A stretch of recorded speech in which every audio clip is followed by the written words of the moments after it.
রাধে রাধে সবাইকে। তো কাল ছিল মহারাস পূর্ণিমা, মহারাস যাত্রা। তো আমার বাড়িতে গোপাল আছে। আমি যদি কিছু নাও চাই বা কিছু নাও থাকে, সে নিজেই যতটুকু পারে করিয়ে নেয়। যাদের বাড়িতে গোপাল আছে তারা জানে। তো আমার কোনো কিছুই ঠিক থাকে না, হঠাৎ হঠাৎই হয় ওর ইচ্ছাতেই। তো ওর ইচ্ছা হয়তো হয়েছিল যে আমার হাতে পায়েস খাবে কালকের দিনে। তো কালকে হঠাৎ ঘরে যেটুকু ফল ছিল সেটুকু দিয়ে আর একটু বাতাসাটা এই যে পুচকিটার মা এনেছিল, আর পায়েসটা আমি করেছিলাম। বাদবাকি সবাই মিলে আর কি জোগাড় করে আমার বোন ফুল দিয়েছিল, দিয়ে আমি ওর পুজো দেওয়ার চেষ্টা করেছি। ওর জন্য যতটুকুই পারি, ভগবানের জন্য তো কমই করা হয়, তাই না?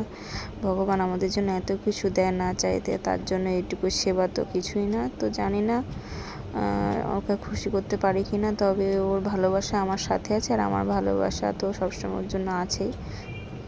তো যাই হোক, কলার যে ছাল ওটা কেটে প্রদীপ নিবেদন করেছিলাম কালকে, যেহেতু দামোদর মাসের কালকে শেষ দিন ছিল। মানে আমি পূর্ণিমা থেকে পূর্ণিমা করেছিলাম, তার জন্য। আর যাই হোক, এটুকুই বলার ছিল। আর অনেকে বলে যে এসব আগে দেখিনি। তো কী করে দেখবে? আগে তো এত ফোনের যুগ ছিল না যে বলে ফোন দেখলেই হয়ে যায়। না, দেখো একটা জিনিস, ফোন দেখে তোমরা যেটা ভালো খারাপ জিনিস দুটোই আছে। খারাপ জিনিস করলে খারাপ, ভালো জিনিস করলে ভালো। আর তোমরা খারাপটা নিতে পারো, আর ভালোটা নিলেই দোষ। আসলে দেখো, কিছু হোক না হোক, এটা করে তো কারোর খারাপ হচ্ছে না, ক্ষতি তো হচ্ছে না, তাই না? আমার বক্তব্য এটাই।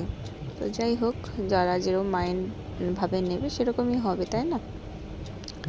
তো কালকের দিনটা মানে তুমি দেখবে যে যদি একটা জায়গায় পুজো করা হয় গুছিয়ে, তো সেখানে কত সুন্দর একটা পরিবেশ হয়। তারপরে আমরা হরিনাম করেছিলাম